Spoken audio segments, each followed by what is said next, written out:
Eh bah salut à tous, bah tiens, pile au moment Bonsoir à, où on démarre. bonsoir à tous. Désolé, j'avais un petit peu de retard. Euh, c'est- et Quelle arrivée. bienvenue dans du côté de la Pro B, votre émission incontournable maintenant sur la Pro B, la deuxième division française. Ce soir, on retrouve Antoine et Flavien qui sont là ce soir. Bonsoir messieurs. Salut à tous. Salut. Non, Alors première chose, on nous entend on bien? m'entend bien déjà. Ouais. Est-ce qu'on nous entend bien déjà? Ce serait déjà un bon début, non? On J'ai entend. l'impression que tout est bon, ouais. Ouais, Parfait, tout est bah bon. déjà, on va commencer la soirée par remercier Otari Sympa pour son sub d'un mois, donc ce qui va nous permettre de nous acheter un petit kebab pour demain midi, c'est super sympa. Et je propose qu'on commence tout de suite. Bah déjà, comment ça va, messieurs, parce qu'on vous a presque pas vu de la semaine, à part en début de semaine. Ah bah nous on nous a vu plus que toi, hein. Nous on nous a vu un mardi avec une libre antenne grave cool. Non, c'était grosse semaine Pro B, il y a pas mal de choses à débriefer, je pense. Et il y a tellement de choses à débriefer qu'on va y aller tout de suite. Est-ce qu'on commencerait pas tout de suite par les news de la semaine? Eh ben, Je crois qu'on va démarrer par les news de la semaine. On est parti donc avec les news de la semaine. C'est parti, On peut y aller? on peut y aller. Voilà, bah on pensait pas forcément en parler dès cette année, mais on aura l'occasion d'en parler dès l'année prochaine. Saint-Vallier fait donc son retour dans l'élite, l'élite, pas vraiment l'élite, mais dans la Pro B, puisque pour nous l'élite c'est la Pro B. Fait son retour en Pro B cette année, à partir de septembre 2021. On aura l'occasion de voir une équipe qui, alors j'ai plus exactement la date, mais il me semble qu'ils étaient là il y a 4-5 ans ou quelque chose comme ça. Donc, Moi j'avais noté 2013-2014. c'est ça, ouais, bah c'est la date que j'avais. Donc ouais, ça fait quand même, ça fait presque Ça fait 7 7 ans, ans. ça fait 7 ans. Ça va faire Ouais, 7 ans qu'ils étaient en N1. Et et dans un effectif où, alors je ne sais pas si l'effectif sera reconduit, mais un effectif qui compte beaucoup d'anciens joueurs de Pro B. Je pense à Pape Bey, Florent Tortosa, Marcos Sukaomu. On a aussi, vous en parliez tout à l'heure en off, Marc-Antoine Pellin. Donc voilà, on a quelques joueurs, même si d'après Bah, qui sera plus là normalement l'année ouais, prochaine. d'après les dires de Bibasket, hein, me semble-t-il, Marc-Antoine c'est Pellin ça. serait sur les tablettes du Havre en National Et 1. j'ai Et donc, et a priori de ce que j'ai lu une interview du président, il souhaiterait garder une belle ossature déjà. Alors il souhaiterait garder Xavier Gaillou qu'on a pu voir à Fos, le capitaine Vincent Ateba, Florian Tortosa comme tu as pu le dire, Marco Tuka Umu, Pape Bey et l'américain Demonte Watt Jr. Donc à voir ce que ça peut donner. Ils sont sur un beau bilan quand même de 23 victoires et 2 défaites. Il leur reste une journée à jouer. Et à noter aussi que malgré ce beau bilan, le centre fédéral au complet avec Owen Banyama et toute sa clique, les ont quand même accroché une belle partie du match dans la semaine. Donc ça promet en tout cas une belle fin de saison pour le centre fédéral avec quelques matchs qui peuvent être intéressants à regarder. Et voilà, donc on aura le plaisir de retrouver l'équipe de la Drôme l'année prochaine, à voir notamment en Leaders Cup dans quelle poule ils seront, en fonction de qui s'en va et qui descend en National 1, mais ça promet une année, une Pro B intéressante vu que ça fait longtemps qu'on n'a pas vu de nouvelles têtes. c'est du côté de, c'est à côté de Saint-Étienne, c'est ça? C'est dans ces eaux-là, à côté de Saint-Chamond, Ouais, c'est ça? C'est ça. Ok. ouais. Ah, peut-être on peut avoir un échange Saint-Vallier-Saint-Chamond. C'est pas impossible. Hein. Est-ce qu'on peut passer directement à la deuxième news? Alors ça concerne le SLUC Nancy. Bah, déjà mauvaise nouvelle pour eux puisqu'ils ont 4 cas de Covid, donc ils peuvent pas jouer en ce moment. Donc après Ferdinand Prénom qui est arrivé à la place de Bastien Vautier, on avait eu un autre joueur encore qui est arrivé. Je me souviens même plus. Il y avait un autre pigiste qui est arrivé il y a pas si longtemps que Bruno ça. Singalamata. C'est Ouais. ça. Maintenant on a un nouveau à l'intérieur, encore un nouveau pigiste avec Omari Gudul qui est le nouveau pigiste et qui vient à la place de Tyran de la Thibaudière. Donc c'est un pivot congolais de 26 ans, 2,8 m et qui sort d'une saison à Spodnia en Pologne. Et- Si vous connaissez son nom, c'est peut-être parce qu'il a joué à Blois en 2018-2019 et il vient de terminer sa saison en Pologne. Donc il a un petit peu de rythme, c'est surtout ce que cherchait apparemment François Perronnet pour la fin de saison. Et pour un petit point stat, il tournait à 5,9 points, 4,9 rebonds pour 8,2 d'évaluation la saison qui vient de s'arrêter en Pologne. Mais c'est un profil qui est quand même plutôt similaire à celui de Tyrone Latibaudière, même si de Latibaudière, je crois, est 4ème à l'Eval cette saison. Donc c'est vrai que ce sera difficile de le remplacer et de faire en sorte d'avoir un pigiste qui soit à la hauteur. Mais par contre, Omar Gudul est un très très bon coup, je pense, pour Nancy, pour pallier ses absences. Ah, moi, Bah, c'est un joueur qui est en- Vas-y, non, je suis Ah, juste vas-y, un peu vas-y, vas-y. curieux. Je suis juste un peu curieux de voir comment ça va se passer la suite de la saison pour Nancy. Tu le disais, il y a des cas de Covid, et puis là, ils étaient premier, deuxième, ça s'est changé la place avec Saint-Quentin. Et attention, Santiago de la Thibaudière à pas redescendre, parce qu'on sait qu'ils visent quand même la montée, Nancy. Attention aux quelques matchs là qui vont avoir post-Covid. On a vu que ça a que ça a brillé pour 5 ans pour Grisoberofen dès qu'ils ont eu des cas qui sont revenus. Pas bien sûr que ça soit le cas pour Nancy quand ils vont revenir. Alors, surtout, ça va être compliqué, je pense, pour Perronnet d'articuler sa raquette avec trois nouveaux joueurs, parce qu'il y a Ferdinand Prénom, Bruno Singilamata et Omar Gudul. Donc, ouais, ça va être compliqué d'essayer d'articuler une raquette autour de 3 là, joueurs. c'est une nouvelle équipe. Quoi. C'est totalement une nouvelle équipe. Pardon. Je crois qu'il y a Auton qui vit un truc drôle. Les dédicaces qui partent dans le chat, vraiment, je sais même pas si tu veux les faire, Étienne. Juste, j'en profite pour saluer tous ceux qui sont là et Darza Twitch qui a flatté un peu mon ego. Et non, par contre, il y a des dédicaces, Étienne, pour toi là. Je sais pas si tu veux les lire. C'est qui fait une dédicace? Ah, ils sont horribles. C'est qui? Qu'est-ce qui se passe? Les deux dédicaces, c'est incroyable. Bon, je vais les dire. T'as Edern qui fait une dédicace au gérant de fast-food de Nancy avec l'arrivée de Prénom. C'est très moyen, par contre, Edern, franchement. Et Aurélien qui dédicace le château derrière Étienne, qui est le château de ta grand-mère, riche a priori. Selon ces informations. Très bonnes informations, non, voilà. Je rigole. Alors, on passe à une troisième news, après ces magnifiques dédicaces, avec l'annonce de l'indisponibilité de Rufin Kayembe, qui est out jusqu'à la fin de la saison. Il semblerait que ça soit une blessure au genou face au Shark d'Antibes qui va l'éloigner de terrain pendant pas mal de temps. Et un petit point stat, 10,9 points, 5,2 rebonds, 11,3 d'évaluation depuis le début de la saison. Et j'ai une question à vous poser, vous allez me dire ce que vous en pensez. Maintenant que Denain est 7ème du championnat avec 10 victoires et 7 défaites, ils sont logiquement à 3 victoires de Saint-Quentin et de Nancy qui sont les deux premiers. Est-ce que ça vaut vraiment le coup de payer un nouveau joueur alors que finalement ils ont pas vraiment grand chose à jouer jusqu'à la fin de cette saison, et de toute manière même s'ils finissent dans les deux premiers, ils peuvent pas monter puisqu'ils n'ont pas de centre de formation. Flavien? Non, moi je trouve que c'est vraiment c'est dommage, mais ça arrive vraiment au moment où il y avait une vraie baisse de forme côté Denain. Et pour répondre à ta question, je pense pas que ce soit vraiment nécessaire de le remplacer par un gros joueur, en tout cas. Peut-être aller chercher un jeune du club pour lui donner un peu de minutes, histoire de lui faire les dents s'ils ont de ce côté-là. Et puis autre point moi, que je voulais souligner sur le fin KMB, c'est que certes il va louper la fin de saison avec Denain, mais il devrait du coup aussi louper l'Afro-Basket avec le Congo fin août. Et là aussi c'est une grosse perte pour le Congo en vue de la compétition. Parce que après au niveau des jeunes dont on parlait à Denain, il y a Quentin Lozé qui... c'est Quentin Lozé qui était dans la rotation. J'ai plus les autres pivots en tête là tout de suite, mais c'est le deuxième dans la rotation. Il y a Rigo Exata qui est aussi dans la rotation. T'as David Skara qui est dans la rotation, enfin qui est meneur, qui est plus poste 4, David Skara, mais ça va être Losser et Exata qui vont se partager poste 5.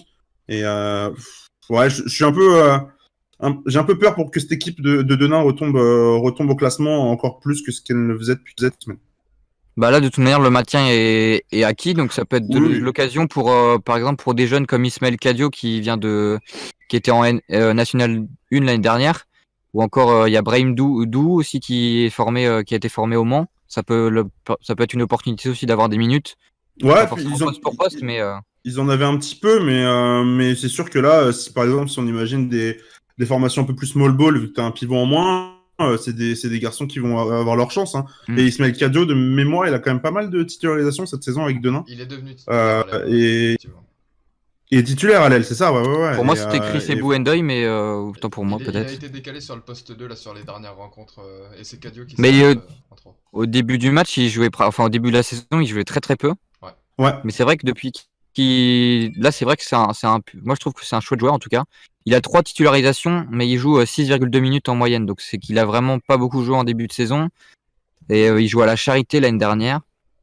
Donc alors je vais même vous sortir ses stats match par match. Forcément, c'est pas dans l'ordre avec la LNB, mais c'est vrai qu'il a joué 13 minutes, 14 minutes et 10 minutes récemment. Donc, c'est ses plus gros temps de jeu depuis le début de saison. Et c'est les 3 titularisations d'ailleurs. C'est les 3 matchs où il est titulaire d'ailleurs. Donc non, il y aura des problèmes de rotation un peu côté Denain, mais ça va être intéressant de voir les jeunes aussi s'exprimer. Et voilà, moi je vous rejoins sur le côté qu'il ne faut pas forcément prendre un pivot ou un intérieur en pige médicale. C'est quand même une grosse perte, hein, parce que Denain s'est porté mieux quand il est arrivé. Enfin, c'est vrai que je trouve que c'est lui qui a apporté un peu ce boost à l'intérieur. Et donc là, c'est quand même. Ça va être difficile pour remonter la pente, sachant que Denain est un peu en train de s'enfoncer au championnat. Attention à pas trop piétiner quand même et pas gâcher, même si tu l'as dit, de toute façon une des 2 premières places sera anecdotique entre guillemets puisque la montée n'est pas possible à cause du centre de formation. Ce serait quand même dommage de gâcher une saison qui a si bien commencé pour Voltaire. Voilà, et juste il est arrivé pour compléter ce que tu dis, il est arrivé en tant que remplaçant de Justin Graffington qui est reparti, il me semble, en Espagne à Las Palmas ou quelque chose comme ça. De mémoire, je crois que c'est ça, mais ça serait à vérifier. Voilà, non, il a galéré pour trouver un club. Hein. Après Évreux, la NANA, il a galéré pour trouver une équipe. Et ça, c'est fou quand même. Parce que c'est quand même. Pour moi, c'était avec Sean King qui jouait à Denain, il me semble.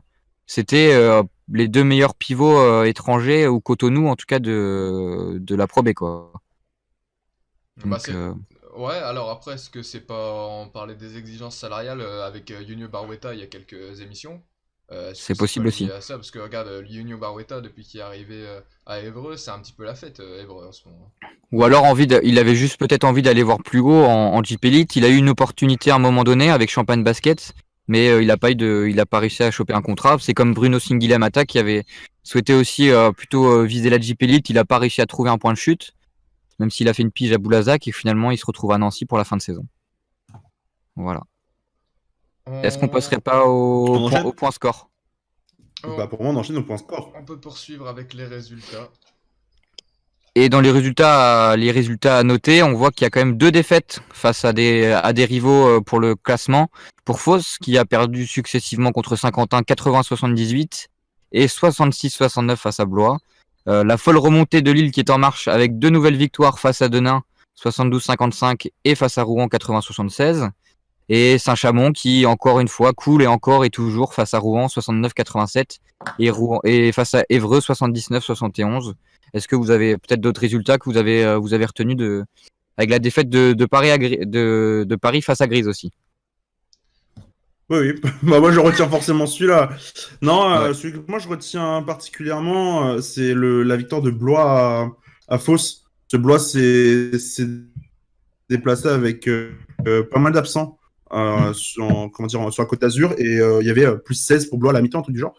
Et ils reprennent petit à petit du poil de la bête. Hein. On les voyait descendre un petit peu au classement, 6e, 5e.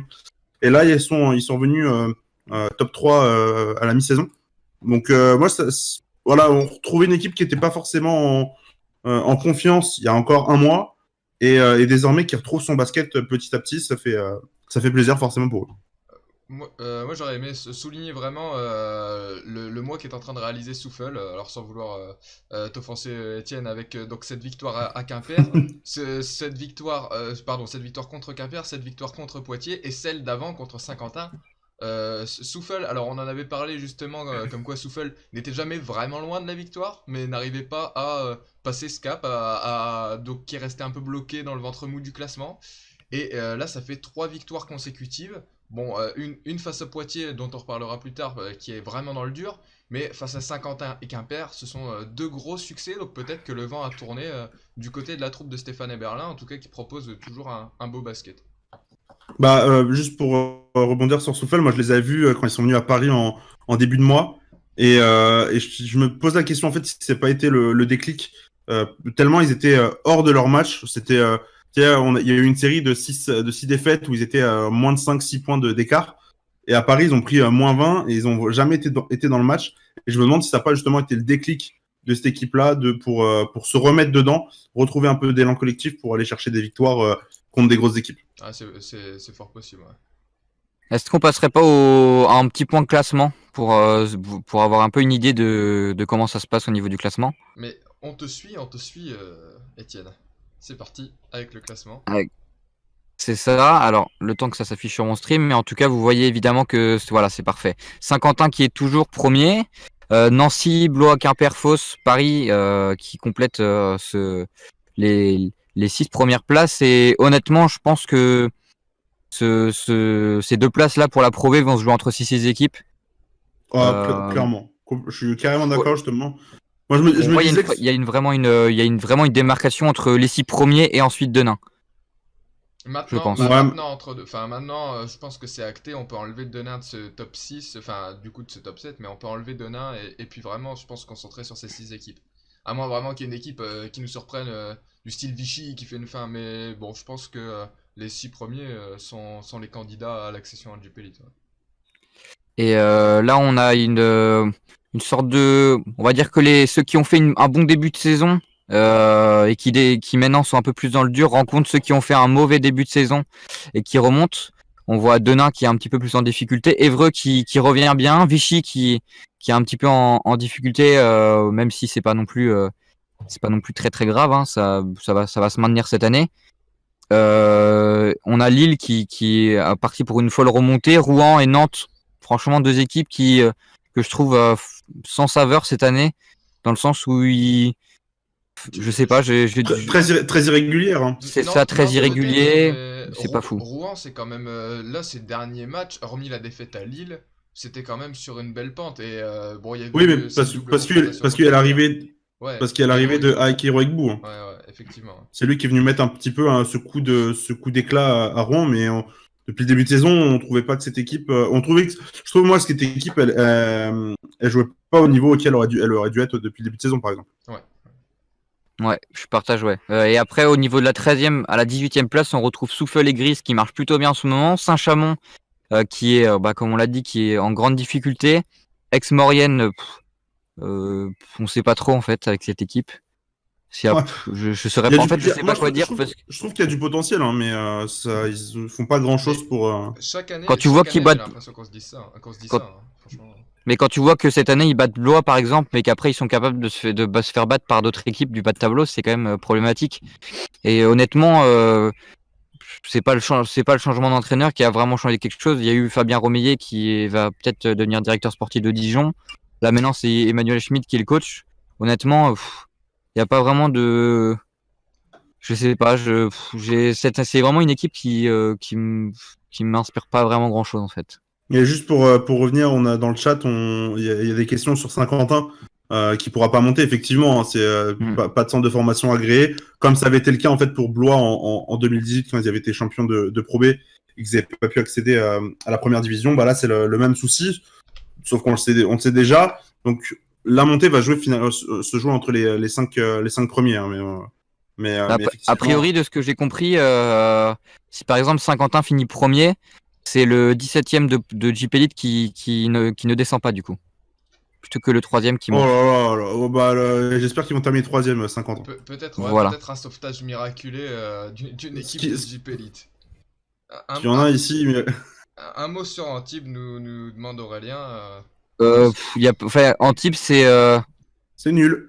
C'est par exemple là sur les derniers matchs, depuis que Byron Wesley est arrivé, il fait certes des belles choses, mais Byron Wesley, le problème c'est que il est très irrégulier. L'autre jour, il tape un 5 sur 20 au shoot ou quelque chose comme ça.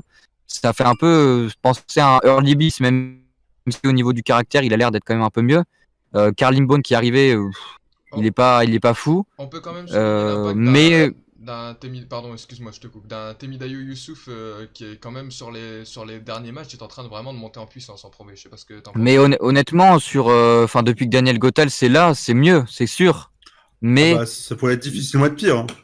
Mais je pense que c'est un très bon coach. Et si par exemple Antibes est amené à descendre en National 1, ça pourrait être un super projet en essayant d'amener des jeunes à un très haut niveau, en essayant de former des jeunes. Je pense par exemple à Vincent M. Salem ou Sean Tanner ou des choses comme ça.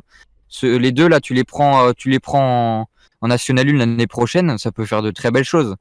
Le souci, c'est que tu as des joueurs comme Jean-Marc Pansa ou Étienne K qui ont signé pour 5 ans et qui ont pas du tout le niveau pour jouer en National 1. Ils méritent d'aller de jouer en Pro B, quoi. Donc à voir. Et Poitiers pour terminer, qui termine la marche, mais on aura l'occasion d'en reparler après. Eh ben, on enchaîne. Est-ce que juste au niveau, à la mi-saison, il y a une équipe qui vous déçoit, une équipe qui vous surprend? Flavien. Qui me déçoit, pour moi, c'est Antibes. Mais qui me déçoit déjà sur le terrain, mais on s'en doutait un peu en fait en début de saison quand on a vu tous les contrats qui ont été signés.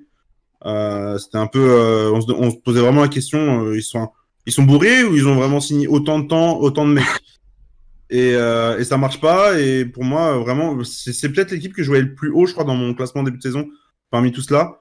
Évidemment, surprise, j'ai pas envie enfin, je vais pas faire dans l'original et même avec Étienne avant l'émission, on en parlait. On peut difficilement mettre autre chose que Saint-Quentin en surprise sur ce début de saison. À noter qu'on est 27 spectateurs là, à l'instant T. Hein. Ben, merci. C'est plutôt un sacré score. Merci. N'hésitez pas à vous follow la chaîne, puisqu'on va vous préparer une belle surprise. Alors je sais pas encore ce que c'est, mais une belle surprise quand on aura 100 followers, on est à 98. Donc si vous pouvez nous permettre d'atteindre cet objectif, ça serait vraiment cool. Ça n'engage que toi. Ça n'engage que toi. Quoi ? Ça n'engage que toi, la surprise. Et concernant moi, l'équipe qui m'a le plus déçu, honnêtement, d'un côté, je me dis, Poitiers, c'est fou qu'ils aient pas retenu la leçon après une saison aussi catastrophique, quoi. À l'intérieur du coaching staff, c'est impossible de dire que les dirigeants, ils se sont pas dit, bah, cette année, on a une équipe meilleure que l'année dernière. Parce qu'au final, sur le papier, il y a rien qui va, en fait, dans cette équipe, honnêtement. Ils ont essayé de changer des choses, mais c'est par bride, ça arrive. À un moment, ça marche, à un moment, ça marche pas. On aura l'occasion d'en reparler tout à l'heure, mais c'est déprimant. Et comme belle surprise, moi, j'aurais dit quand même Blois, parce que je trouve qu'ils ont un effectif qui est moins bon que la saison dernière. Et c'est vrai que l'année dernière, l'année où ils ont été champions la première année, ils ont eu une sorte de choc un peu traumatique où ils étaient plus vraiment dans leur assiette. Ils sont terminés, ils ont même pas atteint le premier tour, je crois, des playoffs. Et là, cette année, je trouve qu'ils arrivent quand même à trouver les ressources, même si l'effectif a un petit peu changé. Et Michael Hay a fait quand même des paris en prenant Mbaye Ndiaye et Matus Dosuevo, qui sont deux prospects à développer. Il arrive parfaitement à le faire pour l'instant, même s'il y a des moments où ils sont un petit peu en dessous. En plus, on note que Tyrone, comme dit French Basket Europe, Tyrone est un peu en difficulté côté blésois, mais c'est pour moi une surprise, même si c'en est pas vraiment une, mais quand même qui réussissent à se relever d'un épisode assez compliqué quand même, parce que quand tu sais que tu vas monter et qu'on te dit finalement vous montez pas les gars, moralement c'est dur. Pour moi, c'est quand même une belle surprise de les voir 3e. Ouais, bah du coup, ouais, moi de mon côté, c'est vrai qu'en équipe peut-être un petit peu plus décevante, j'aurais choisi, alors je vais peut-être être un petit peu, enfin on va peut-être me le reprocher, mais je vais choisir Nantes, parce que pour moi, je voyais Nantes bien plus haut au classement. Tu peux le dire à tout le monde, c'était combien pour toi? Mais bien sûr, je vais le dire. Au début de saison, j'avais fait un bracket de pronostics et j'avais mis Nantes 2e. Voilà, je vais pas me le cacher. Alors, pourquoi? Bah parce que quand on reconduit un effectif qui avait plutôt bien fonctionné avec une Leaders Cup gagnée l'année dernière contre Antibes, quand on reconduit un effectif à 90% dans ce type de championnat avec de tels joueurs, pour moi, ça devait finir dans le top 5 au moins. Et pour l'instant, 12e, c'est vrai que je suis un petit peu déçu. Enfin, je suis même plutôt déçu de ce que propose Nantes. Et par contre, en équipe qui me surprend un peu dans le positif, j'aurais dit, tu vois, Étienne, j'aurais dit Quimper. Sans sous-estimer les Béliers. Mais peut-être parce que je pensais que la perte de Chima Moneke allait avoir plus d'impact sur Quimper. Et finalement, on voit une équipe de Quimper qui est quand même toujours au top malgré une petite baisse de régime dans ces derniers matchs. Et juste à noter, après les One 60 l'a dit, la surprise c'est quand même le SQBB. C'est vrai qu'on se l'est tous dit avant, mais on savait qu'on allait tous dire cette équipe-là. Mais c'est juste qu'on voulait être un petit peu original et pas sortir Saint-Quentin tout le temps. Mais c'est vrai que Saint-Quentin, c'est la grosse surprise. Et derrière chaque grande équipe se cache un grand entraîneur pour moi. Et Julien May en est un très très grand. En tout cas sur ce qu'il fait cette saison. Et à l'image de Stéphane Eberlin qui fait des belles choses aussi avec Souffle. Avec le plus petit budget de la division. Alors, pour répondre juste après le Basket Europe, j'avais pas mis Foss dernier, hein, bien sûr, j'avais mis Foss premier de ce bracket, voilà, je vous le dis, de ce pronostic avant saison, hein, c'était pré-saison. Paris pas en playoff. J'avais mis ça, ouais. Non, Paris pas dans le top 10, même pas dans le top 10. Alors, attends, je vais ressortir mon bracket là, parce que là, là, t'extrapoles un peu. Non, c'est ce que tu m'as dit la dernière fois. Bah, je ressortirai mon bracket et je reconfirme. Bah, si vous voulez, on peut passer à la perf de la semaine. C'est parti. Ouais, je suis d'accord. Et la perf de la semaine, cette semaine, c'est pour Kevin Dinal. Encore lui, on en avait déjà parlé la semaine dernière. 15 points, 15 rebonds et 2 passes décisives. À l'image un peu de ce qu'avait fait, c'est une performance qu'avait pu faire notamment Dustin Sleva. Il avait fait 18 points, 18 rebonds, quelque chose comme ça. Il avait fait un 28-13 ou 20, je sais plus combien, 25-15, enfin un truc du genre. C'est ça, ouais. Et là, il termine à 32 d'évaluation. Nouvelle victoire de Grise contre Nantes. Malgré tout, Grise n'est que 14e. Parce qu'on a l'impression qu'ils peuvent être beaucoup plus hauts avec l'enchaînement de victoires qu'ils ont fait. Mais ils sont toujours 4e et on va dire que Kevin Dinal est l'un des joueurs qui est à l'origine de ce renouveau alsacien. Contre Paris, donc c'était la semaine dernière. Juste, je te la parole après, Antoine. Mais il finit en 14 points, 11 rebonds aussi. Donc à 23 ou 25 déval, je sais plus. Enfin, il est sur des standards qui sont très élevés et qui sont presque les siens en fait. Et c'est vraiment très élevé pour le coup, hein, mais qui sont les siens. C'est un très bon intérieur de Pro B et Grise qui est vraiment un peu en manque d'intérieur justement dans cette équipe, qui joue pas mal small ball, a vraiment besoin de lui et il le fait très très bien pour l'instant. Il est très très bon. Ouais, monstrueux physiquement. Hein. Ouais. C'est une bête. Hein. Et puis on avait déjà mis un Grisois la semaine dernière, et puis ouais, comme le disait Étienne tout à l'heure, Kevin Dinal était déjà dans le 5 majeur avant cette grosse perte, donc c'est vrai qu'il confirme sur la durée, et je pense que Gris a besoin de lui pour remonter au classement. Ouais. Et tu parles de 5 majeurs, est-ce qu'on passerait pas tout de suite au 5 majeur? La transition est toute trouvée. Voilà, exactement. Et dans ce 5 majeur-là, on retrouve Parker Jackson Cartwright, Hugo Besson, donc 2 joueurs du SQBB, Mbaye Ndiaye et Amadou Sidibé et Kevin Dinal. Alors si vous regardez bien, on retrouve 5 joueurs qui ont eu 2 victoires et 0 défaites cette semaine. C'est aussi important de privilégier les joueurs qui ont gagné. Est-ce que vous avez un mot, quelque chose, un joueur que vous avez retenu plus qu'un autre?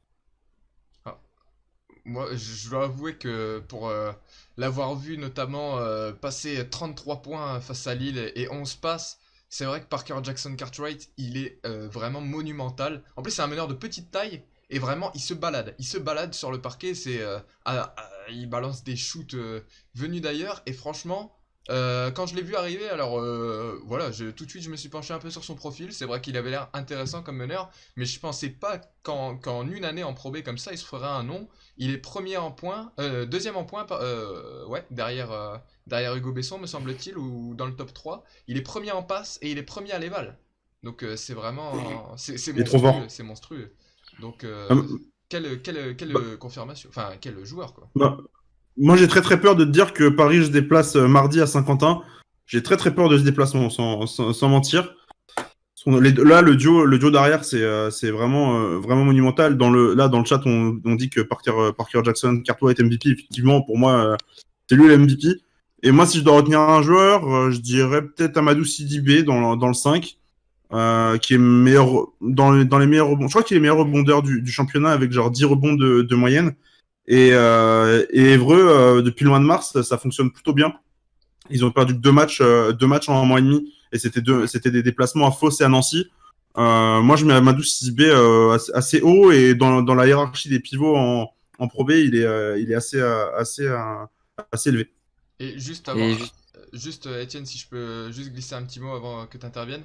Tiens, justement, tu parles du déplacement de Paris à Saint-Quentin, c'est ça?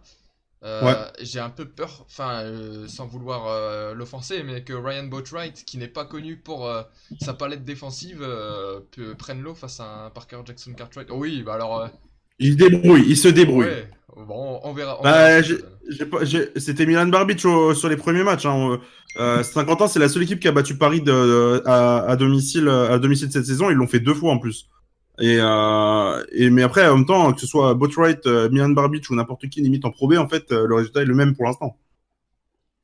Voilà, excuse-moi Étienne, je te laisse reprendre la parole. Et je voulais juste dire que, comme certains ont pu le dire dans le chat, que ce soit Edern ou French Basket Europe, Jackson Cartwright pour moi sera le MVP de cette saison. Pour Vu les l'instant. stats qu'il fait, il est meilleur intercepteur de la division. Et que dire à part ça Il est meilleur passeur ou Les deux. meilleur passeur aussi, il me semble. Hein. Ouais, non, C'est mais tout, trop fort. c'est tout. Enfin, Et le fait qu'il soit britannique, ça pourrait lui permettre de retrouver facilement une équipe l'année prochaine, même en Jeep Elite. Je pense que l'année prochaine, on devrait le voir en Jeep Elite. Et pour pas vous mentir, pour avoir discuté avec un journaliste de l'Aisne, qui est le journal un peu local de Saint-Quentin, le gars me discute pas mal avec Julien Mahé, il disait que même lui, il était surpris de l'apport de Parker Jackson Cartwright, dans le sens où il s'attendait pas du tout au fait qu'il soit aussi fort. mais Donc, c'est pas étonnant. Hein. Alors, hop. Et J'ai juste un petit doute, là on me dit que Parker Jackson américain. Cartwright est américain. Ah oui, il est américain. vérifié. Ouais, Il vient de excuse-moi. Londres, Non, mais il est américain. Oui, excusez-moi. si je dis pas de bêtises, il était MVP aussi de. MVP de la BBL l'année dernière. Ouais, c'est ça, voilà. C'est ça. Non, mais il a un CV quand même, le garçon. Et il restera, il restera pas en Pro B l'année prochaine. Voilà. Ouais. Ça, Vous le verriez dans quelle équipe d'ailleurs vous trouvez qu'il irait bien dans quelle équipe l'année prochaine, peut-être en Jeep Elite? En France? En France, ouais. Est-ce que tu penses qu'il va rester en France? Bah pourquoi pas. Ouais, Je sais pas. J'ai un doute, je sais pas trop, mais Il s'est fait de la il va être vision courtisé en tout cas. Ouais. Il va être courtisé parce que Saint-Quentin déjà pourra pas s'aligner financièrement sur les offres qu'il va recevoir l'an prochain. C'est clair. Voilà, on peut passer à la suite de notre programme, qui est alors je sais Le même top, top de la c'est le semaine. top. Ah le top de la semaine, et cette semaine dans le top de la semaine, on Le moment retrouve, et Antoine. ça va faire plaisir à Antoine, on va retrouver Lille pour le top de la semaine, et alors que vous voyez Jonathan Casadi et Thomas Courtois sur le visuel, deux joueurs qui permettent en tout cas depuis le début de la saison, enfin qui ont plutôt des bonnes performances depuis le début de la saison avec Lille, et on s'est demandé quelle était finalement la recette de succès. Et l'interrogation qu'on s'est posée, c'est est-ce que Gaylor Curier, depuis qu'il est arrivé, ancien pigiste de Gravelines, est-ce que c'est pas un 6e homme de luxe? Ouais, Antoine, je te laisse. non mais franchement, c'est vrai que depuis qu'il est arrivé à Lille, qui manquait cruellement, notamment de dimension à 3 points, là, c'est sûr qu'il rajoute, à ce jeu lillois une vraie palette à 3 points, beaucoup d'efficacité qui a été retrouvée, mais aussi, alors je sais pas si c'est son rôle de dynamiseur, on sait qu'il aime dynamiser un peu les groupes et que directement, Louis Reclin nous en parlait quand on l'a reçu, il s'est intégré à l'effectif et il a mis tout le monde sur les bons rails, et je pense vraiment que son arrivée y est pour quelque chose quand on voit que Lille a de nouveau envie de jouer. Enfin, il y a 3-4 mois, dans un flop, Flavien disait que bon, Lille n'était pas trop motivé pour jouer. On voyait, enfin, il n'y avait pas de réel entrain. Là, que ce soit offensivement ou défensivement, on parlait de Casadi qui est plutôt à la base un joueur très bon offensivement. Là, il fait vraiment beaucoup d'efforts défensifs et toute l'équipe c'est du très solide, et face à une équipe de Rouen qui est la 3e meilleure attaque du championnat, on a vu Lille capable de sortir les barbelés dans un 3e quart-temps où le RMB n'a marqué que 13. Etienne nous fait un petit 360 en même temps que je termine mon explication. Ah, c'est juste que j'ai plus de batterie sur mon ordinateur, donc je vais le charger. Bah écoute. Incroyable. Une entrée fracassante, une sortie encore meilleure. C'est pas possible. Il va nous faire tous les best-of, ce type. Du coup, Flavien, si t'as un petit mot peut-être sur Lille, sur Gaylor Curier ou... Bah moi, je suis agréablement surpris par ce que fait Lille depuis plusieurs semaines. Et tellement surpris. Enfin, je m'attendais vraiment pas à ce que cette équipe remonte. Pour moi, c'était voilà, elle allait se battre pour le maintien, elle allait l'avoir. Et pour moi, j'étais pas trop inquiet de ce point de vue-là. Je trouve qu'il y a des équipes qui étaient vraiment plus en dessous que Lille. Et en fait, ça me donne un peu raison dans ce cas-là parce que les Lillois sont remontés très vite au classement. Je sais plus, ils sont quoi? Ils sont 10e à l'équilibre. Il y a encore un mois, je pense que c'était de la science-fiction qu'on aurait dit ça. Et ouais, bah non, mais il y a l'arrivée de Gaylor Courier, et puis bon, il y a eu des belles victoires du coup contre des grosses équipes. Hein. Vous avez battu Quimper, si je me trompe pas. Non, on a perdu juste de Non. peu face à Quimper et on a Ouais, voilà, c'était voilà. pas loin. Ouais, derrière Lille a gagné face à Blois, face à bah là on le voit sur le visuel face à Saint-Chamond en type de nain et Rouen. Voilà. Donc Donc non, t'as des victoires certes contre des équipes un peu moins fortes, mais à l'extérieur et pas enfin pas enfin c'est avec les gros écarts, hein, une quinzaine de points, une dizaine de points, une grosse victoire contre Denain, quasiment 20 points, et puis battre Rouen qui était sur une meilleure lancée depuis quelques semaines, c'est une belle perf. Donc c'est sûr que là dans ces 4 matchs, il n'y a pas des gros cadors de la Pro B, mais on retrouve une équipe de Lille un peu plus séduisante, un peu plus aussi dans les standards dans lesquels elle aura lieu depuis le début de saison. Voilà, 10e, moi je crois que je les mettais aux portes des playoffs, 8 ou 9e en début de saison. Bah, on retrouve un peu une équipe comme ça, et effectivement, on voit les stats actuellement de Gaylor Courier, et bah c'est quand même hyper intéressant et un très bel ajout pour le LMB. ben ouais, du coup Eden qui disait un petit mot sur Gaylor Courier, très pro, et puis on voit qu'il a un très très bon apport sur le LMB qui collectivement a peut-être trouvé sa voie. Hein, qui avait des ambitions très élevées. Hein. Je cite une interview de Jean-Marc Duprat pour La Voix du Nord en début de saison qui mettait son équipe top 3. C'est vrai que ça avait été compliqué finalement. Ah, mais c'est pour ça que tu nous as mis numéro 2, toi, en fait. T'as écouté Jean-Marc Duprat. Et donc, ouais, peut-être enfin une dynamique collective retrouvée. Ouais, on a perdu Étienne, on espère que... Non, mais il était mieux dans son jardin que sur sa terrasse. Hein. Ouais, là, on l'a perdu. Bah, du coup, Bon, on va passer au ce flop. que je te propose, c'est qu'on peut passer au flop, à la limite, le temps qu'il puisse revenir. Le flop de la semaine, le Poitiers Basket 86. Oh, c'est étonnant, dis donc. Bah, on a totalement perdu. On n'est plus que deux, mais on va réussir sans notre notre présentateur. Bah, désolé, hein, c'était pas prévu. Et donc ouais, le Poitiers Basket 86 qui est le flop de cette semaine, qui s'est encore bah, refourgué au classement dans les derniers. 18ème, hein, il me semble d'ailleurs, Poitiers. Ah bah, tout bon dernier, 3 victoires, 12 défaites, tout va bien. Si je dois relancer peut-être le débat du coup sur Poitiers, c'est une équipe qui a changé d'entraîneur début janvier, et c'était comment dire on avait retrouvé un peu d'élan dans cette équipe de Poitiers. Elle avait battu Paris notamment chez elle, elle avait battu Nantes aussi. Donc on se disait bon, il y a peut-être du mieux en fait dans cette équipe de Poitiers. Et Antoine, tu confirmeras ce que je veux dire, mais il me semble que Poitiers n'a justement plus gagné depuis sa victoire à Paris, et c'était début février.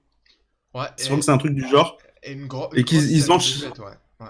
Ouais, ils enchaînent les défaites depuis. Bah voilà, en mars, il y a eu 4 ou 5 matchs que des défaites.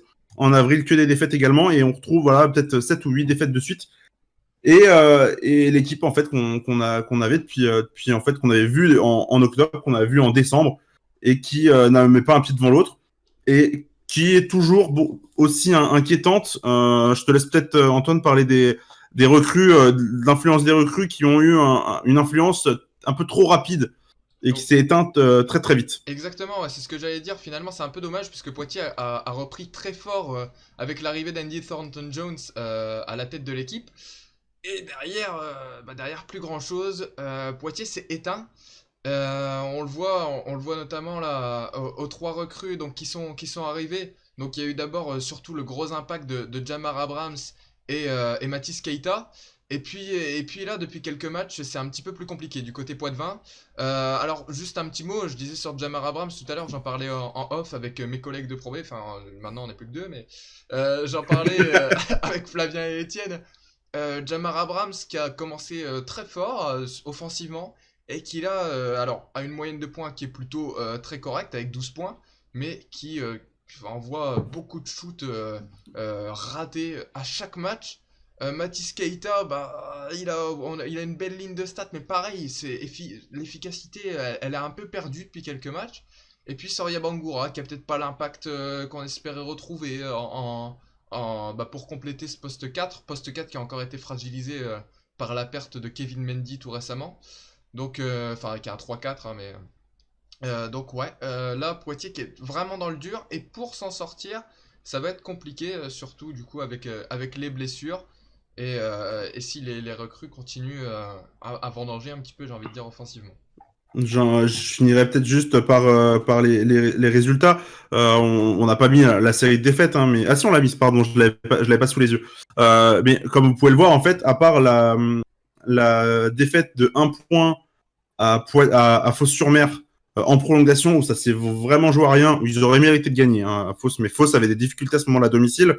On voit que les matchs de Fos sont régulièrement... Enfin, de Poitiers, l'écart est quand même conséquent à chaque fois, hein. On a une bonne quinzaine de points, facilement même à chaque fois. Et bon, il y a cette défaite moi, qui fait tâche, je trouve, qui est la défaite contre Antibes à domicile. Ça, c'est des matchs que, pour se sauver, Poitiers doit gagner ce genre de match. Et qu'elle n'a pas été capable de gagner. Est-ce qu'on a le retour de notre présentateur? Désolé les gars, mais du coup tu dois devoir remettre toutes les caméras. C'est bon, tout ça est marche fait, pas. tout est fait. Ah non, il est efficace maintenant. Il est Désolé, efficace. mais j'ai eu un petit souci de co. Juste, je fais appel à la régie, là, Aurélien, si tu peux regarder ton WhatsApp, s'il te plaît, parce que bon, on a un invité qui nous attend là quand même, donc j'aimerais bien que tu fasses quelque chose, s'il te plaît, merci. Et donc, bah, je sais pas si t'avais un petit mot pour Poitiers avant de passer directement à l'invité, Paul Duviquet, qui nous attend. On s'est trompé sur le visuel, on a mis Nantes parce qu'on hésitait à mettre Nantes et Poitiers, donc finalement on a mis Poitiers, mais on s'est trompé, oui, on n'a pas changé. Ouais, pardon, c'est marqué. Et juste pour dire que je trouve que Jamar Abrams apporte moins qu'il devrait apporter normalement, mais que en même temps ça me surprend pas trop parce que c'est pas un joueur qui est initiateur, c'est plus un joueur c'est pas un franchise player comme on peut appeler ça, dans le sens où il va pas changer le cours d'un match. Certes, il apporte beaucoup, mais c'est pas un joueur qui peut changer le cours d'un match. Et c'est peut-être ça qui manquait à Poitiers. Il y a eu, je pense, un effet un peu, je sais plus comment on appelle ça déjà, mais un effet un peu électrochoc au moment où il y a eu de l'adrénaline. on a eu le nouveau coach qui est arrivé, mais j'ai l'impression que ça n'a pas changé grand-chose et que Jamar Abrams, c'est pas l'homme de la situation. Par contre, je suis très très satisfait des performances de Mathis Keita qui, je trouve, est très très bon, et on a Julo Rambo qui vient de s'abonner d'ailleurs à notre chaîne, ce qui fait qu'on est à 99 abonnés. Plus qu'un abonné, les amis, plus qu'un abonné. Ouais. Bon, je vous propose qu'on enchaîne sans plus tarder. On va pas faire attendre Paul Duviquet plus longtemps. On va enchaîner, si vous le voulez bien, avec l'interview. J'aurais besoin d'Aurélien qui nous a quittés là, sinon on va pas pouvoir déplacer Paul Lou dans notre salon. Est-ce que bah, Aurélien vraiment a ignoré mon appel, hein, vraiment. Je vous le dis. Il commande dans le chat, mais on aura peut-être l'interview. Ah, Aurélien qui arrive. Bah, si tu peux juste move Paul Lou avec nous, s'il te plaît, Aurélien. Et avant que Paul Lou arrive, juste vous allez regarder un match ce week-end en particulier? Bien évidemment.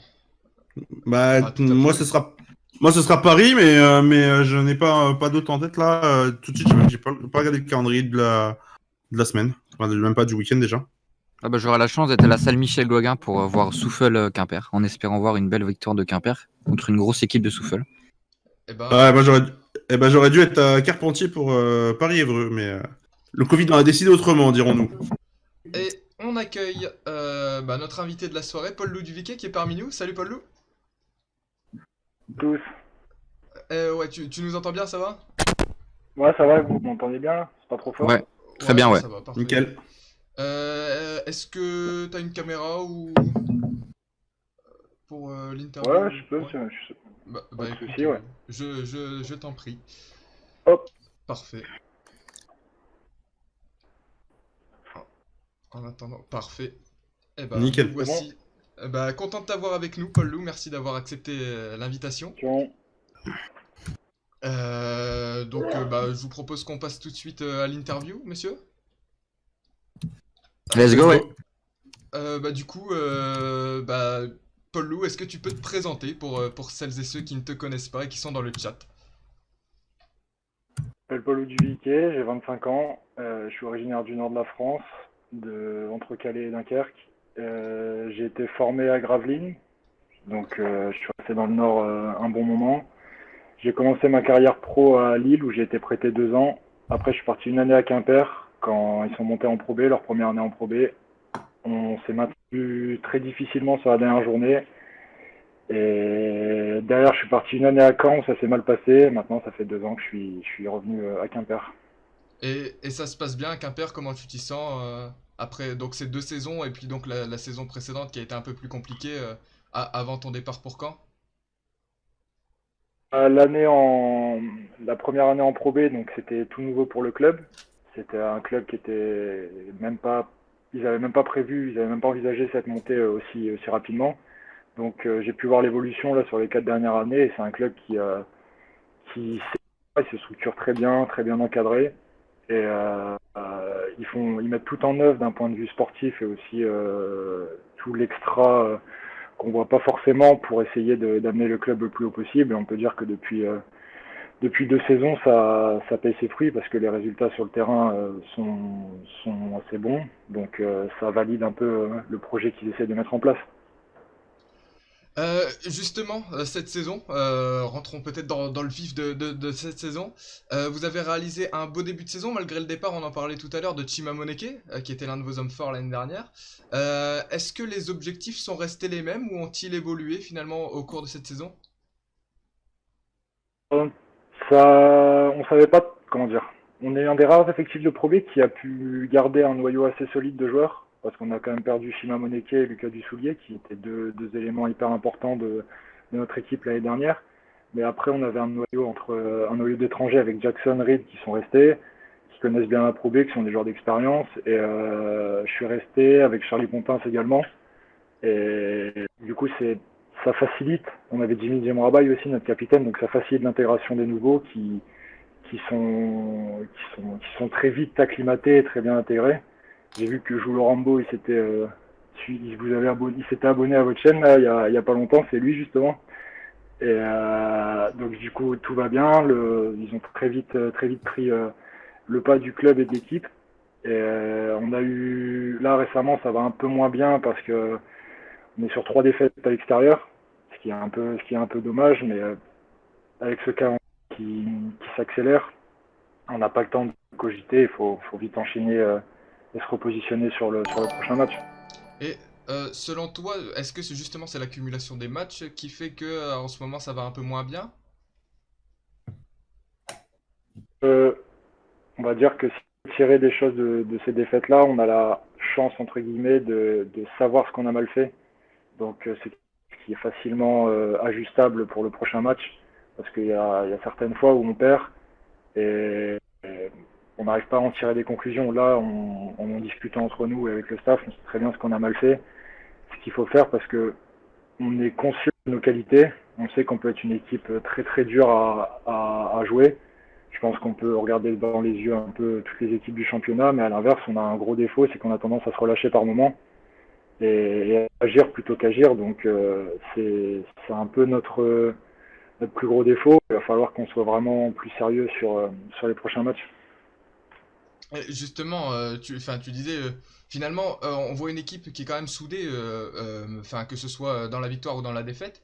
Et tu penses que c'est vraiment ces bons résultats du début de saison et de cette saison d'ailleurs, est-ce que c'est vraiment le fruit finalement d'une bonne connexion dans l'effectif Qui s'entend très bien sur le terrain et en dehors. Et on a surtout un groupe où, comment dire, chacun peut briller un soir différent à un moment donné dans un match. Tout le monde est assez complémentaire et il y a une concurrence très saine justement par rapport à ça. Et l'équipe pense d'abord justement à la victoire plutôt que aux performances individuelles. Et c'est vraiment ce qui est plaisant parce c'est peut-être un peu le défaut du monde professionnel et du basket en général, c'est que c'est très statistique. Et donc on peut croiser des joueurs qui sont uniquement là d'un point de vue recherche de statistiques pures pour se vendre. Et donc nous, on a ce côté équipe, justement, qui passe un peu au-dessus et qui nous permet de construire notre histoire dessus. Et derrière, de réussir à, même quand l'adresse n'est pas là ou qu'il y a des petits soucis, d'avoir assez solide pour gagner des matchs. J'avais une petite question, Antoine, si ça te dérange pas. Vas-y. Bonsoir Paul Loup. Et justement, tu parlais de cette philosophie, ce travail d'équipe. Est-ce que c'est pas justement le fruit de la philosophie de jeu, en tout cas ce que souhaite mettre en place Laurent Forest, ton coach depuis quelques saisons? Oui, depuis que je le connais, ça a pas vraiment évolué justement. Il a cette volonté d'impliquer tout le monde parce qu'on a un groupe de 10 joueurs justement et avec des joueurs interchangeables. Et il a cette volonté de bouger la balle, que tout le monde soit vraiment impliqué. Mais après, il a un peu, je pense, comme tous les entraîneurs et je pense aussi, vision du basket, il faut s'appuyer sur une défense solide parce qu'on sait que l'adresse, ça va, ça vient, mais la défense, c'est quelque chose que on a eu des certitudes, que ce soit cette année, mais surtout l'année dernière, que quand on respectait et qu'on faisait vraiment ce qui était demandé en défense, on pouvait gagner des matchs quasiment qu'avec ça. En étant très médiocre en attaque, on a réussi à gagner des matchs sur ça, donc on a vraiment des certitudes de ce côté-là, et c'est ce qu'il a envie de mettre en place, parce que derrière, l'attaque, le rythme imposé en attaque est surtout dicté par ce qu'on arrive à mettre en place en défense, avec du jeu rapide, des paniers faciles, et derrière, tout est beaucoup plus simple. Ouais. Euh, alors justement là, enfin on va peut-être un petit peu s'axer plus sur toi, sur ton parcours. Alors bon, j'ai vu que t'étais peut-être pas trop statistique ou en tout cas pas, mais je voulais quand même souligner que cette saison tu affiches ton meilleur pourcentage à 3 points en carrière. Tu es d'ailleurs 9ème en Pro B avec plus de 45%, donc déjà félicitations. Euh, Est-ce que tu penses que c'est lié au fait que ton rôle soit plus approprié au sein de cette équipe pour shooter? Ou est-ce que c'est une prise de confiance finalement qui t'est personnelle? Un peu des deux, je dirais, parce que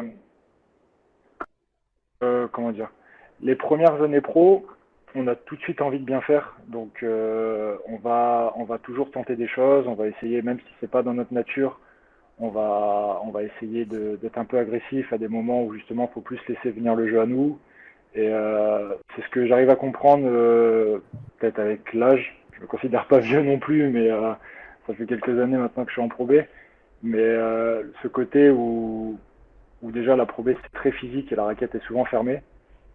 Et donc c'est pas forcément très facile d'aller chercher ses points à l'intérieur quand on n'est pas hyper athlétique. Et à côté de ça, faut aussi, j'ai compris qu'il faut laisser venir le jeu à soi.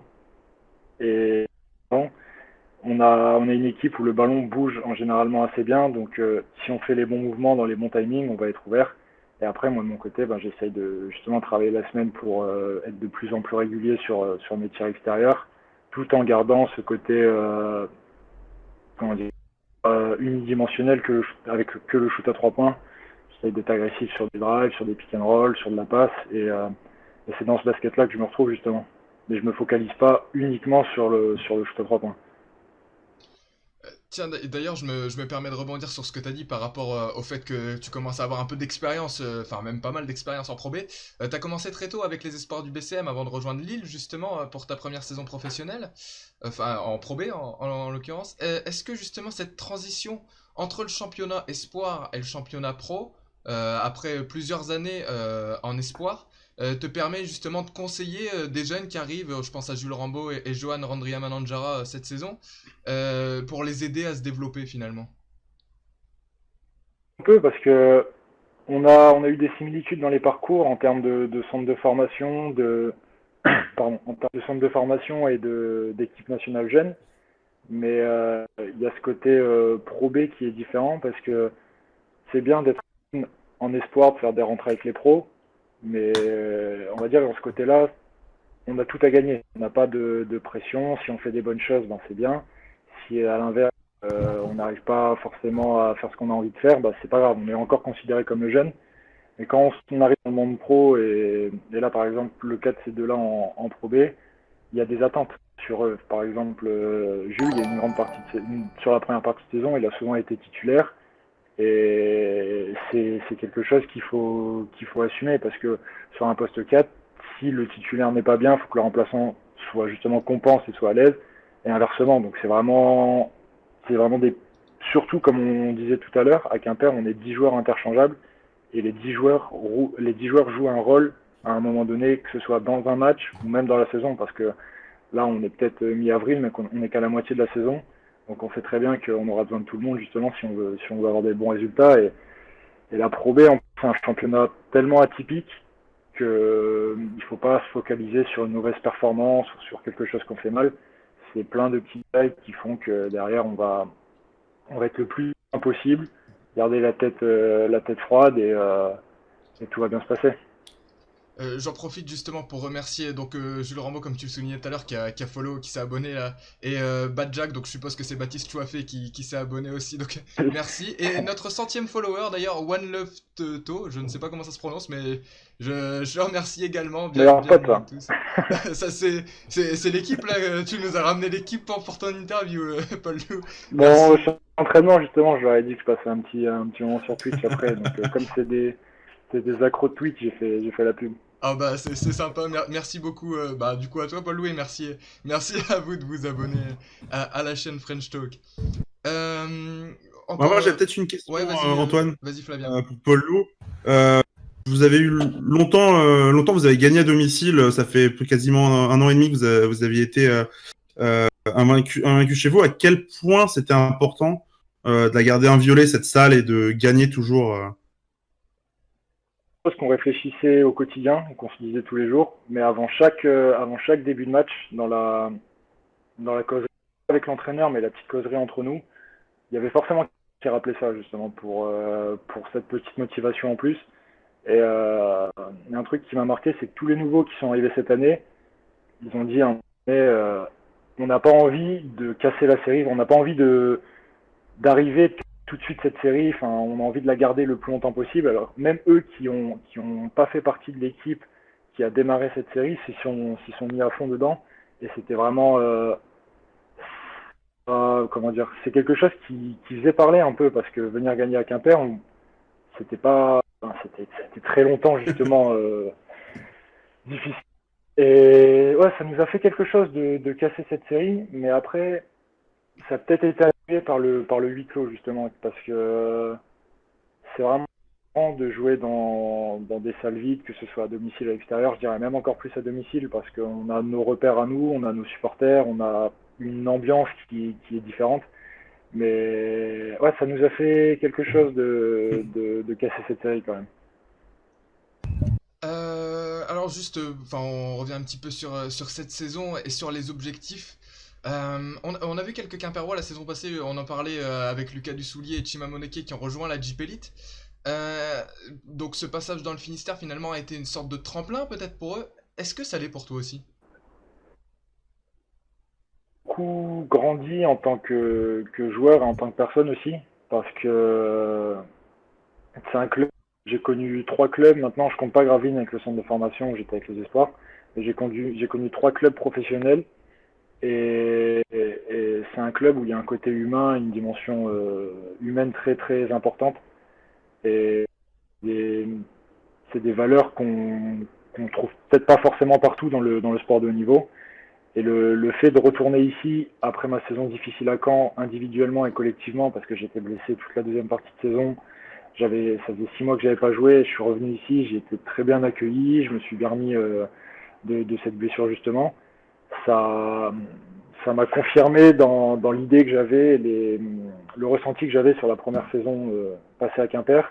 Comme je disais au début, le club veut aller dans une certaine direction, se stabiliser en Pro B, et il y a tout un travail qui est fait dans ce sens justement. Maintenant, il y a la nouvelle salle qui a été actée.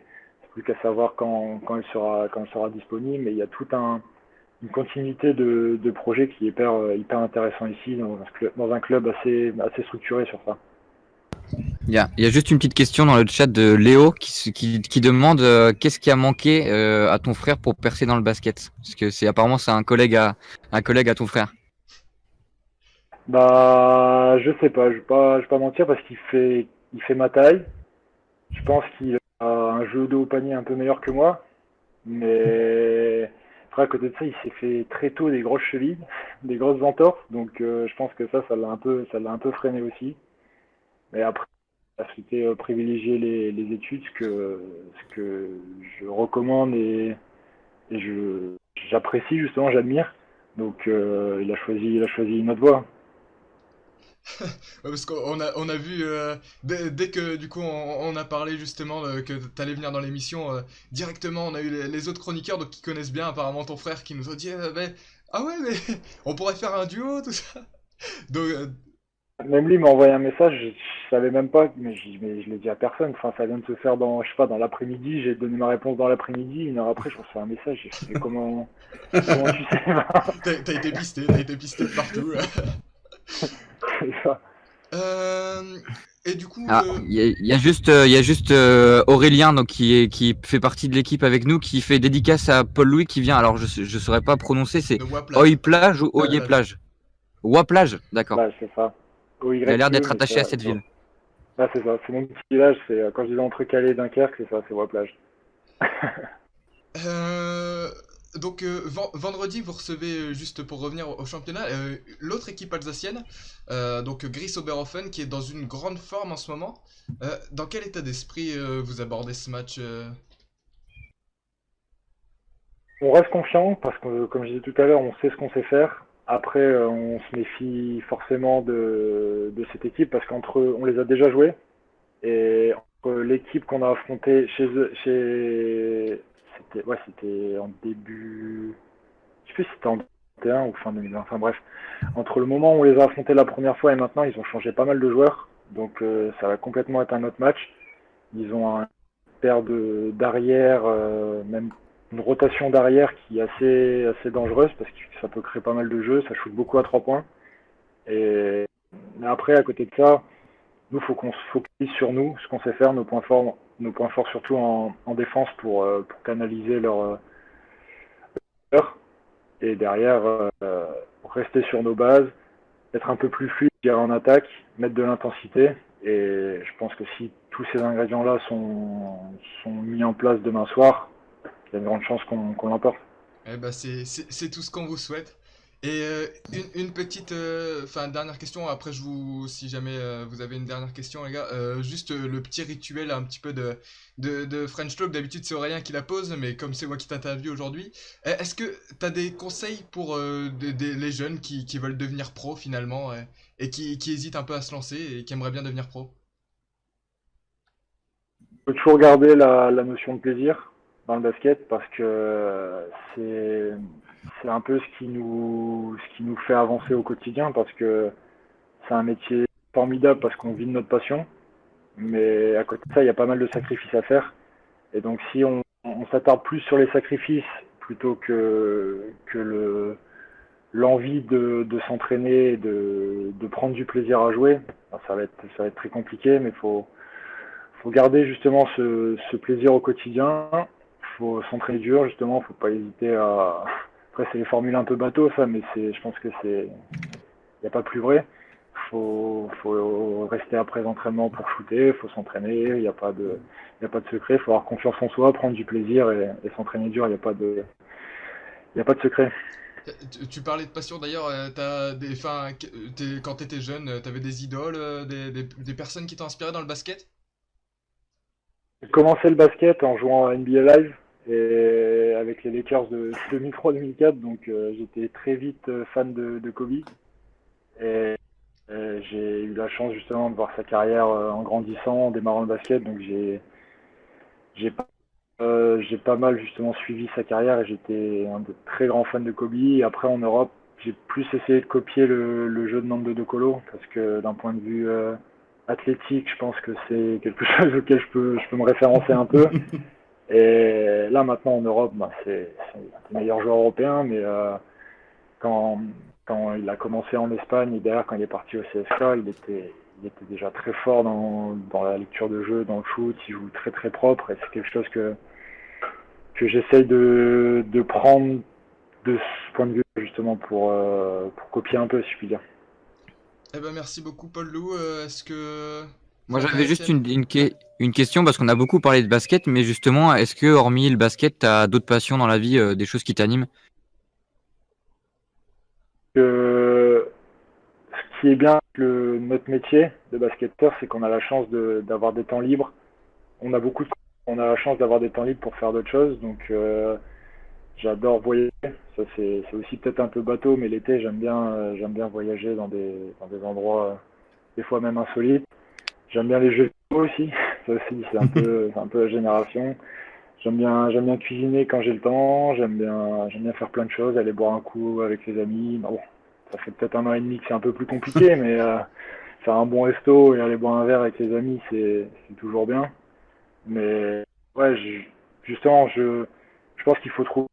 Après, c'est libre à chacun, mais je pense que tout le monde doit trouver son équilibre entre le basket et sa vie personnelle à côté. Et une fois que cet équilibre est stable, je pense que derrière, tout roule. Et sur la console, t'es plus NBA 2K ou non, t'as d'autres jeux que t'aimes bien? J'ai tellement joué quand j'étais plus jeune que je m'en suis limite dégoûté. Je jouais un peu avec mes potes au premier confinement en règle justement où on avait chacun notre joueur, mais j'ai tellement joué quand j'étais jeune que ça m'avait un peu dégoûté. Mais là justement, je jouais un peu à la Formule 1, je jouais un peu à Fortnite avant, mais pareil, j'ai un peu arrêté. J'ai joué un peu avec Jules et Baptiste à Warzone, mais sinon j'ai un peu délaissé la Play. En plus, j'ai le vieux modèle, j'ai la Play 4 là maintenant, ça y est, c'est démodé ça. Il y a un beau niveau à Warzone ou pas à Quimper? C'est eux qui m'ont initié à Warzone. Moi, j'étais plus Fortnite et c'est eux qui m'ont initié à Warzone et ça va. Il y a, il y a du niveau, il y a de la lecture de jeu comme sur le terrain. Franchement, ça joue. Ça joue. Ah, apparemment, en plus, ton frère est très fort à Touquet, selon les dires de nos chroniqueurs. Bah, il jouait avec les Pacers. Enfin, il a fait des tournois en représentant les Pacers. Donc, ouais, Ah ça. oui. Effectivement. Ok, d'accord. Il a joué un. Et juste, il y avait une petite question. Ouais, il y avait une petite question dans le chat d'Edern qui te demandait pourquoi tu avais choisi le numéro 1 à Quimper. Parce que je voulais le numéro 8 au début, mais quand je suis parti à Caen, je voulais changer, donc j'ai pris le numéro 1. En revenant à Quimper, je voulais le numéro 8, mais il y avait Lucas Dussoulier qui avait le 8 de l'année d'avant. Et en plus, pour l'anecdote, normalement, en équipe de France, quand on était en U20 ensemble, il avait déjà le 8, mais comme j'étais plus vieux, je lui avais pris. Et, et du coup, il avait dû prendre le 6. Et quand on arrive à Quimper, je lui ai dit, bah, tu sais quoi, garde-le, moi je vais garder le 1. Et pour l'instant, là, cette année, il y avait Baptiste qui arrivait, qui voulait le 8, j'ai gardé le 1. Mais justement, la question que je me suis posée il n'y a pas longtemps si je changerais. Je pense que je peux être amené à reprendre le 8 si c'est dispo déjà et si j'en ai envie les prochaines saisons. Tiens, Étienne, je te laisse faire un petit tour peut-être par le chat si tu veux. On va. Alors, il y a juste une question de Aurélien qui nous demande quelles sont tes ambitions pour le futur. Bah, on en avait un petit peu parlé par rapport à Deep Elite, mais est-ce que ouais, t'as une ambition, un cap que tu te fixes dans les 5 prochaines années, par exemple? J'ai été prêté par Gravelines justement sur mes années à Lille. Et à ce moment-là, j'étais complètement dans l'état d'esprit de faire mes preuves pour juste après être rappelé à Gravelines. Mais au moment où mon prêt se terminait, Gravelines a joué la Coupe d'Europe et m'a expliqué qu'ils allaient prendre un effectif assez fourni, que j'allais avoir des minutes en Coupe d'Europe, mais que derrière sur la Pro A de l'époque, j'avais pas un temps de jeu forcément très fréquent et très fixe.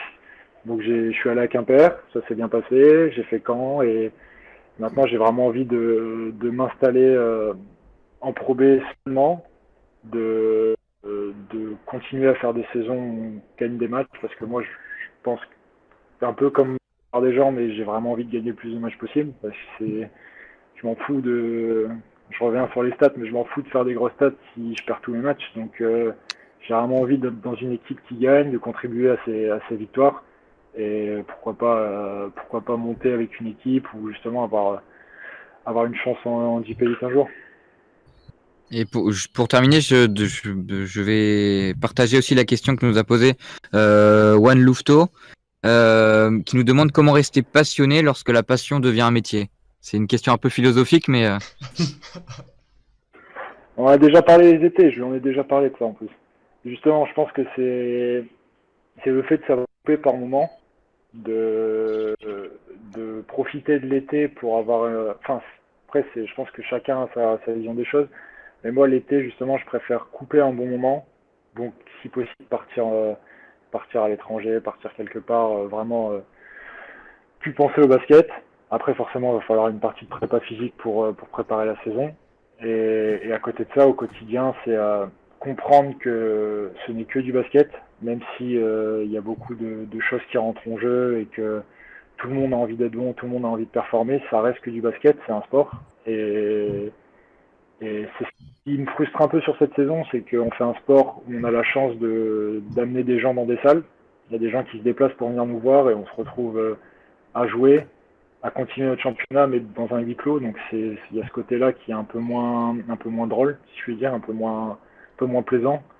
Mais faut justement, j'essaye de pas prendre ça comme un métier parce qu'on a plein d'avantages justement, mais il faut apprécier le moment, il faut profiter de notre carrière parce que mine de rien ça passe assez vite. C'est pas une longue période et voilà, pas se prendre la tête, vraiment faire prendre les matchs les uns après les autres et prendre du plaisir sur le terrain. Bah, écoute, merci beaucoup Paul Lou pour toutes ces réponses à nos questions. C'était un plaisir de t'avoir avec nous ce soir. Et je pense que ça a été un plaisir aussi pour tes coéquipiers qui ont dû t'écouter parler. Donc, bah, merci beaucoup en tout cas. Et puis on te souhaite À demain. À demain du coup, parce que j'aurai l'occasion de te croiser à la salle Michel Gauguin normalement demain. Ok, bah demain. T'es en Bretagne là déjà? Bah non mais je suis quimpérois de base, hein, c'est juste que je travaille pour l'Ouest France. Avec Jérémy que tu dois connaître.